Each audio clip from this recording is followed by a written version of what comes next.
Let us all put our phones on silent, comrades. On my immediate left is the Deputy President of the EFF, Floyd Nyigo Shivambu, and on my immediate right is the Commander-in-Chief and President of the EFF, Julius Malema. Comrade President, over to you. Thank you very much. Members of the media, the officials of the EFF, fellow South Africans, Africa and the diaspora, the Economic Freedom Fighters, an organization formed on the 26th of July 2013, marked a decade of existence in this year of 2023.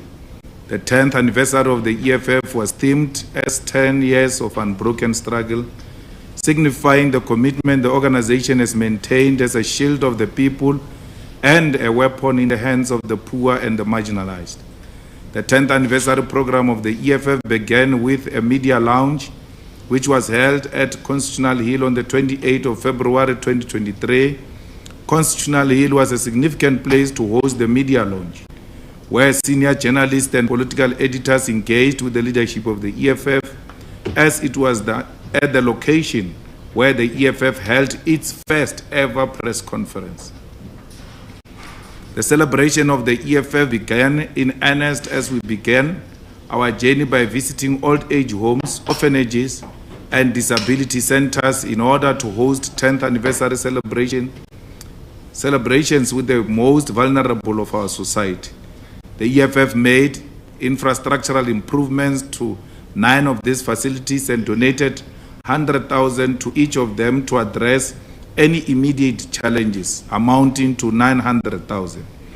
These centers have now been adopted as EFF legacy projects and will be taken care of directly from the head office of the EFF. We have since advertised the position of Head of Social Development, a person who will be working full-time in the EFF to look after these adopted legacy projects of the EFF. The EFF displayed its commitment to the arts by developing and launching the stage play titled Ruo, a play that depicts the history of the EFF and the socio-economic conditions facing our society. The play was a great success and was performed in all 9 provinces of South Africa and revealed to us that more needs to be done to promote theatre productions, and there must be a strong call for the establishment of theatres in all provinces. This also made me aware that there is no single theatre in the whole of Limpopo. The EFF further launched the EFF 10th anniversary exhibition, which displayed the 10-year history of the EFF in an artistic format with images of key historical moments of this economic emancipation movement. The EFF exhibition was hosted in Uncle Tom's Hall in Soweto, where the decision to form the EFF as a political party was taken, and provided an objective reflection of all those who have been part of the journey of the EFF. We further launched the EFF 5th Jazz Hour album, an exciting project that consists of 27 songs with genres such as traditional revolutionary songs, gospel music, amapiano, Bacardi, soul, and all songs marked the 10-year history of the EFF in their own unique way. The EFF held a poetry and essay competition where high school learners and the youth were encouraged to write essay and a poem reflecting on the 10 years of the EFF in any of the South Africa's official languages. The 10 winners of the essay competition all received 40,000 each, while the sole winner of the poetry competition received 50,000. The winners were announced at the EFF Gala Dinner in a prize-giving ceremony, and all their essays and the poem are available on the EFF website. The EFF further held a commemorative walk from Uncle Tom's Hall to Hector Peterson Square to retrace the footsteps of the delegates to the National People's Assembly on what is to be done, who made correct observations about conditions in South Africa and decided to form this gallant movement. In the final week of the road to FNB Stadium, the EFF hosted a range of 10th anniversary programs that captivated the minds and the hearts of not only South Africans but the entire continent and the world. The EFF held the EFF Carnival on the 22nd of July 2023, which was an exciting, colorful and historic festival of the poor that began in Alexandra Township and concluded in Sandton, Johannesburg. The EFF Carnival was the first of its kind and remains in the history book as an alternative way of expressing politics. The reason we started in Alex and concluded in Sandton was to reclaim the land, but also to demonstrate to all that there are no-go areas for the EFF. On the 24th of July 2023, the EFF hosted a 10th anniversary public lecture at the University of Cape Town, addressed by the esteemed Pan-Africanist PLO Lumumba. Professor Lumumba gave a powerful reflection on the troubles facing our continent and the need for the EFF to spread across the continent in order to rescue Africa from degeneration and exploitation. On the 26th of July 2023, which is the actual birthday upon which the EFF was formed, the EFF held a 10th anniversary ceremonial birthday celebration at the Marikana Kopi, where 34 mine workers were gunned down by a lone mine in collusion with the South African state. The EFF went to Marikana as a spiritual home to give thanks to the miners whose sacrifice and blood gave birth to this revolution for economic freedom in our lifetime. As an organization that has geared itself up to take over government after the 2024 provincial and national general elections, the EFF hosted a gala dinner with the business sector on the 27th of July 2023 at Emperor's Palace in Ekurhuleni. Those in business were given an opportunity to interact with the leadership of the EFF and have a better grasp of the economic trajectory South Africa will take after 2024. We further hosted a diplomatic breakfast on the 28th of July 2023 at Sheraton Hotel in Pretoria, where we hosted the international community and briefed them on the EFF's policy posture regarding both domestic and international affairs. The diplomatic breakfast was attended by representatives from embassies of 45 countries and all interacted with the EFF leadership in a robust and cordial manner on matters of international interest. The EFF is currently developing its own documentary, which will reflect on the life of the organization over the past decade and provide an in-depth insight on the life and times of the EFF. On the 29th of July 2023, the EFF hosted its 10th anniversary rally at the FNB Stadium, which has made headlines for the past few days in South Africa, the continent and the world. The massive success of the rally is shown by the fact that there is absolutely no debate about whether the EFF succeeded in filling the stadium. Rather, there are side shows and distractions which are being manufactured to run away from the fact that the EFF successfully filled FNB Stadium. It was a show of intent and force that led to one of the most major political events at the FNB Stadium since the funeral of Chris Hani. The EFF is proud of the monumental feat it achieved at FNB Stadium, and the success is not a claim made by the EFF on its own, but confirmed by the stadium management itself. We can confirm, and this is a figure received from FNB Stadium management, there were 97,436 attendees at the stadium, inside the stadium, at the 10th anniversary rally of the EFF at FNB Stadium. There were more than 6,000 attendees at an overflow, which in total accounts to more than 100,000 people who attended the rally of the EFF physically. The EFF salutes all those who were in attendance and salutes all public representatives who were able to bring their constituencies to that historic occasion.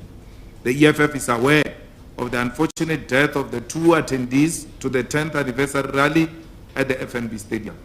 We mourn the passing of Mapaseka Sobulawa from Klerksdorp in the northwest, who passed away in a car accident while crossing the road at a refreshment stop on her way home. We further mourn the passing of Mavutani Moses Mazamulela from Sebukeng in Gauteng, who passed away after an unfortunate fall from one of the stands at the FNB Stadium. We send our deepest condolences to the family and loved ones of the deceased. The EFF leadership has already met with the two families of the deceased, and preparations are underway to give them dignified funerals in honor of two lives that were lost after celebrating a decade of unbroken struggle. We regard that sign-off as the most powerful and revolutionary sign-off. We also want to salute all those families who understood that their children died during the struggle. The EFF thanks all the traditional leaders, the clergy, the Marikana widows, representatives of embassies, and the international community, the local and international media, journalists, artists, leaders of opposition parties, prominent figures in society who formed part of the historic celebration of the EFF 10th anniversary. It is through your acknowledgement and contribution that we are re-energized and inspired to continue to fight for the liberation of our people.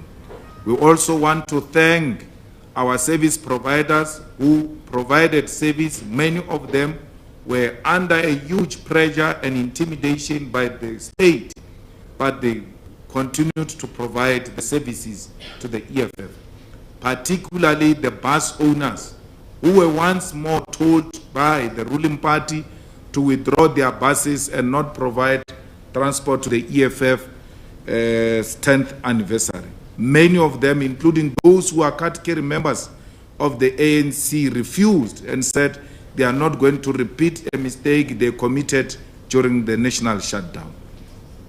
We further thank all those who ensured the success of our 10th anniversary rally, the marshals, DOR, stadium management and staff, EFF staff, Metro Police, South African Police Services, the doctors who volunteered their services, and all emergency services staff. We take this opportunity to thank all commissars, provincial leaders, regional leaders, and most importantly, the lifeblood of our organization, the ground forces, who formed part of the successful program of the EFF on the road to FNB Stadium. It was through the dedication of all of our structures that the 10th anniversary of the EFF was a resounding success. We reiterate that the EFF will consequence all public representatives who failed to execute their mandate given to them ahead of the EFF 10th anniversary rally, which include the sales of gala dinner tables and the procurement of transport for their respective constituencies to attend the 10th anniversary rally. The EFF will not tolerate individuals who hold public office who are unable to make meaningful contribution to the activities of the EFF or take care of the interest of those they claim to represent. We wish to thank all those who donated to the EFF ahead of its 10th anniversary by donating more than 100 cows, donation of groceries, and in some instances, donation of transportation to the attendees of the 10th anniversary rally. We thank those who made donations through our online and SMS donations platform. Your role in financing the revolution will never be forgotten and may continue to ensure that this people's movement is able to sustain the struggle for economic freedom. We were all shocked to see 10,000 plus jackets of the EFF being sold at the FNB Stadium, where the attendees themselves financed the revolution through the purchasing of the EFF merchandise, particularly the jackets that were produced specifically for that occasion. What was more even exciting was the hawkers who were selling at the FNB Stadium. Just before the start of the official program all those workers were complaining that they've now run out of stock. Surely this activity played a meaningful role in activating the local economy of Soweto and empowered ordinary business people.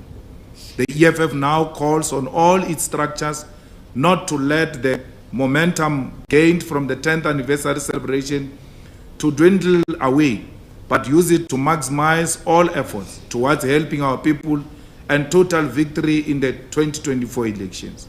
Let us all continue with our responsibility of rescuing our communities from poverty, lack of service delivery, and racial discrimination. Let us continue with the Antri Statani cleanup campaign and clean illegal dumping sites every Saturday. Let us intensify the political education of our membership and our people, and importantly, intensify the EFF voter registration campaign. The battle will now head to the ballot, and the work starts now. The EFF will begin the process of developing its 2024 national and provincial election manifesto through massive consultations with all sectors of our society in order to deliver a people's manifesto. We are now in elections, and these elections will be the most important since the democratic transition in 1994. Register to vote South Africa. Dial *134 *20024# and register to vote EFF in order to usher economic freedom in our lifetime. The EFF observes August as a Women's Month, a month that pays tribute to the over 20,000 women who protested against the past laws of the brutal apartheid regime in 1956. The EFF has continued in this legacy, fighting against state brutality against women. The state institutions mandated to respond to men who rape, murder, and abuse of women continue to perpetually fail. It was conditions similar to this that led to the biggest women's march since 1956. In April 2019, the EFF took to the streets marching to Constitutional Court, demanding that victims and survivors of rape, murder, and abuse get justice. Our gender-based violence deaths continue to fight the system that more often than not leaves victims and survivors alienated. While patriarchy remains prevalent, the EFF understands that it must be fiercely confronted wherever it raises its inhumanity, just like racism. We call on all men not only to practice restraint and desist from abusing women this month, but on an everyday basis. The EFF takes this opportunity to congratulate Banyana Banyana for entering the knockout phase of the Women's World Cup after defeating Italy this morning. Bring it home, sisters. I thank you.